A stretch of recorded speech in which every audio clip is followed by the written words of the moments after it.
Welcome back to my channel. আশা করি ভালো আছেন, সুস্থ আছেন। সুস্থতা কামনা করে এবং আপনাদের সাথে নিয়ে ভিডিওটা আমি এইখান থেকেই শুরু করলাম, রান্নাঘর দিয়ে।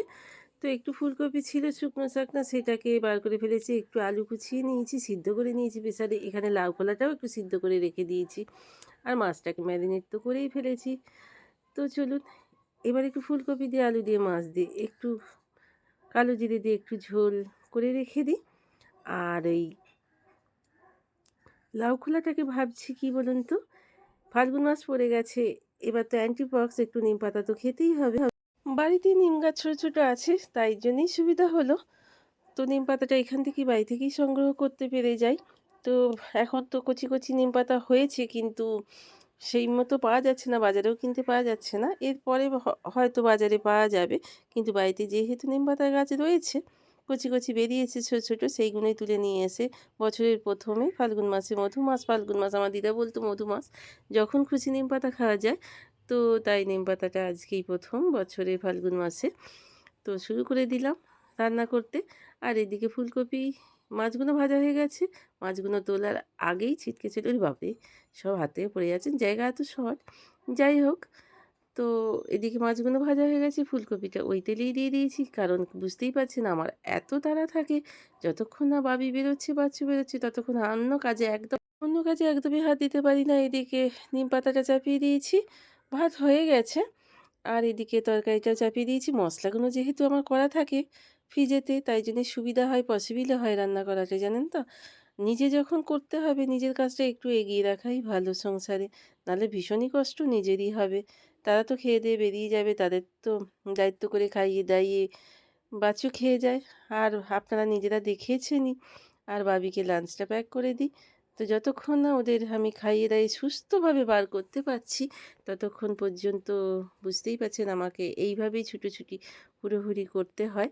তারপরে ওরা বেরিয়ে টেরিয়ে সুস্থভাবে বেরিয়ে গেলে আমি আমার হাতের কাজগুলো আস্তে আস্তে করতে থাকি, ঘর পরিষ্কার করতে থাকি, মাজা ঘষা কাচাকুচি সব পরে পরে হতে থাকে। এদিকে অনেক বাসন ছিল, টিফিন কৌটোগুলো সব মেজে গুজে ধুয়ে রেখে দিয়েছি।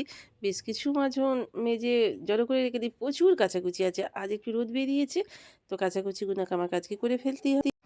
তাই বসে পড়েছি অলরেডি, জানেন তো, কাচাকুচিগুলো করতে। রোদটা ধরেই কাচাকুচি করতে হবে। এই 24 সাল পরে থেকে, জানেন তো, কি ওয়েদারের অবস্থা, নিত্য মেঘ, নিত্য বৃষ্টি, আর ভালো লাগছে না। কিন্তু ভালো না লাগলেও কিছু করার নেই, আমার একটু বসতে অসুবিধা হচ্ছে, তাই আমি এইরকম ধরনের ব্যবহার করছি। তো যাই হোক, শুতে বসে ঘাড় হিট করে কাচাকুচি আমার পক্ষে খুবই মানে কষ্টের, কিন্তু কষ্ট বললে তো হবে না। তো যাই হোক, এখানে কোনো হেল্পিং হ্যান্ডার পাওয়াও যায় না। একজনকে পেয়েছিলাম, কিন্তু তিনি চোখ কাটিয়েছেন বলে আমি নিইনি, জানেন তো। চোখ কাটানোর তো ভীষণই সাবধানতা অবলম্বন করতে হয়। তারা হয়তো না বুঝলেও আমরা তো অন্তত বুঝি। তো যাই হোক, নিজের কাজ নিজেকেই করে নিতে হবে। বাবি বাচ্চু বেরিয়ে যাওয়ার পরই আগে চলে এলাম কাচতে, কারণ রোদের বেশ ভালো একটু জোর হয়েছে। তো দুপুরের মধ্যে কাচাকুচিগুলো করে নিলে শুকিয়ে যাবে। তো চলুন কাচাকুচিগুলো করে এবার শুকোতে ফুকোতে দিয়ে দিই। তো একটা একটা করে শুকোতে দিতেও তো টাইম লাগে যায়, কিন্তু টাইম লাগবে বললে কি হবে। যত তাড়াতাড়ি রোদ ধরে এখনকার দিনে জামা কাপড় শুকোতে দেবেন, ততই আপনার তাড়াতাড়ি শুকিয়ে যাবে। নাহলে সেই বিশ্রী একটা গন্ধ, তুলে রেখে দিলে একটা বিশ্রী গন্ধ থেকে যায়। তো যাই হোক, কিছু করার নেই। তো চলুন জামা কাপড়গুলো শুকোতে দিই। আর এই ভারী ভারী প্যান্টজামা, জিন্সের, কী যে সব জিন্সের প্যান্টজামা সব মানুষ পরে, আমি জানি না বাবা, কিন্তু কিছু তো করার নেই। তো চলুন জামা কাপড়গুলো আগে শুকোতে ফুকোতে দিয়ে দিই, তারপরে আবার ঘর দুয়ার গিয়ে ঝাঁটপালা দেবো।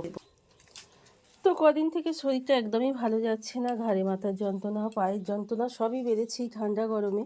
আর এখানে একটু মাটি ফেলে রেখে দিয়েছি, ঝুনিয়ে করছি। কেন ফেলেছি জানেন? পুঁয়ে সাপ, আপনারা অনেকেই জানেন পুঁয়ে সাপ এক ধরনের সাপ বলে ওটাকে, আমরা আমাদের মা ঠাকুমারা বলতো তো পুঁয়ে সাপ। তো বিশ্রী সাদা সাদা দাগ হয়ে যায়। গোবর চাপা দিত আগে, দেখেছি মা ঠাকুমারা। এখন আর গোবর কোথায় পাবো, মাটি চাপা দিয়ে রেখে দিয়েছি। স্নানের সময়টাকে তুলে নিয়ে গিয়ে ফেলে দেবো একবারে, আনাজের এইগুলোর সঙ্গে নিয়ে যাব, নিয়ে গিয়ে ফেলে দেবো। তো যাই হোক, কী বলছিলাম, সংসারে প্রচণ্ড শরীরে কষ্ট যাচ্ছে, শরীরেই কষ্ট বলুন, আর সংসারে নানা রকমের পরিস্থিতিতেই কষ্ট বলুন, মনে দুঃখ বলুন, কষ্ট বলুন, যন্ত্রণা বলুন, সবারই আছে। বড় বড় সেলিব্রিটি থেকে বড় বড় রাজনীতিবিদ থেকে বড় বড় মানুষজন, সকলেরই আছে সুখ দুঃখ, জীবন সবারই আছে, উত্থান পতন নেই সংসার। তো এই সংসারে হাসিটাই মুখে সর্বক্ষণ রেখে দিতে হয়, তাহলে সংসারে সব শান্তি বজায় থাকবে। এর মধ্যে একটা টাইমে এখানে বসে যত শান্তি, যত যন্ত্রণা, যত আর্জি এখানেই জানানোর জায়গায়। মাঝখানটা রোদটা একদমই বুঝে গেছিলো, আজও মনে হয় বৃষ্টি টিষ্টি হবে জানেন তো।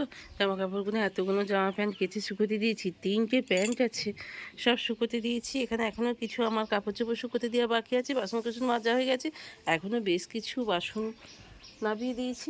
তো চলুন এবার দেখি কি করা যায়, করে তার আগে ভিডিওটা একটু আপলোড করে নিই আপনাদের জন্য। এগুলো কি বলুন তো, এগুলো হচ্ছে আম শুকনো, গত বছরকার। তো বাবা আম দিয়েছিল আম্রপালি, সেই আমের আমি শুকনো করে রেখে দিয়েছিলাম। তো এটা এখন কি করব বলুন তো, ভালো করে একটু উনুনে একটু ভালো করে ভেজে নিলাম, কাঠখোলা ভাজায় মানে শুকনো কড়াই। এবার এটাকে পেস্ট করে রেখে দেবো, একেবারে হোমমেড আমচুর পাউডার হয়ে যাবে। তো চলুন, এখনও গরম আছে, গরমে গরমে করলে খুব ভালো মিহিটা হবে। তো চলুন কন্টেনারে আমচুর পাউডারটা ভালো করে সুন্দর করে নিই। একটু একটু তরকারিতে, অনেক অনেক তরকারিতে আমচুর পাউডার দিলে ভীষণই টেস্টি খেতে। সব কাজ শেষ করে এবার বসে পড়েছি লাঞ্চ নিয়ে। এখানে বেশ কিছু রবিবারের মাংস ছিল, তো সেটা দিয়ে রাত্রে আজকে লাঞ্চটা কমপ্লিট হয়ে যাবে। অনেক পিসই মাংস আছে, অন্তত 14-15 পিস মতো আছে, তো বা 3জন মানুষের যথেষ্ট। তো চলুন লাঞ্চটা করে নিই। আজকে লাঞ্চের মেনু তো আপনাদের জানেন, লাইয়ের খোলা দিয়ে নিম পাতা ভাজা, মাছ দিয়ে আলু দিয়ে ফুলকপি দিয়ে একটু তরকারি। তো চলুন এই দিয়েই মা লক্ষ্মী সুন্দরভাবে খাওয়া হয়ে যাবে। বছরের প্রথম স্বাদ নিম পাতা। তো মাঝে মাঝে খাই অবশ্য নিম পাতা ভাজা, কিন্তু এই ফাল্গুন মাসের মতো টেস্টটা, যে যে সময় যে জিনিসের টেস্ট, শীতকালের ফসলে শীতকালের, গ্রীষ্মের ফসলে গ্রীষ্মের, তেমনি এই নিম পাতাটা ফাল্গুন মাসেই দেখবেন অনেক সুন্দর, অনেক টেস্টি, বেশ সুন্দর খেতে ভালো লাগে। হঠাৎ করে এক রিলেটিভ চলে এলেন, তো হাতে গোড়ায় যা পেলাম তাই রান্না করে দিলাম। গরম গরম ভাত, 2টো ডিম ভাজা, একটা ডিমের পোচ অবশ্য, একটা ডিম ভাজা, একটু আলু মাখা, একটু মাছ ভাজা, একটু ডাল আর একটু শশা কুচোনো, 1 গ্লাস জল। হঠাৎ করেই তো মনে পড়ে গেল বিকেলবেলা ঘুম থেকে উঠেই যে হাঁটতে যাওয়ার আগেই, যে হাঁটতে কী করে যাব, আলু নেই, পেঁয়াজ নেই, রসুন নেই। তো চলে গেলাম বাজারে। তো এরম বড় বড় দেখে আলু এনেছি নিজের কাটাকুটির সুবিধার জন্য। কিন্তু আজকে যা ঠকা ঠকলাম, নিজের হাতে যে এত বড় ঠকা আমি ঠকে যাব আমি ভাবতেই পারিনি। তো 500 টাকার আর 300 টাকা রসুন ছিল। আমি 300 টাকাটা একটু কম দাম হবে বলে আমি আনতে গেলাম। ভাবলাম 2টো পয়সা আমার নিজের মারুকাল হয়ে যাবে বাছুর থেকে। তো সেটার উপায় হলো না। তাই সেই জায়গায় ভীষণই ঠকে এলাম। কেন বলুন তো, রসুনগুলো পুরো কাঁচা। কাঁচা রসুন 500 নিলাম 150 টাকা দিয়ে, একেবারে আমি ঠকে গেলাম। আর তার সঙ্গেই একই দোকানে পাওয়া যায়। আপনাদের আমি অনেক সময় দেখিয়েছি কোথা থেকে আমি পেঁয়াজ রসুন কিনি। কাঁচা রসুনটা ভারী হয়, একদমই ভালো নয়, একদমই থেকে একবার গোহারা হেরে গেলাম, আমি একদমই ঠকে গেলাম।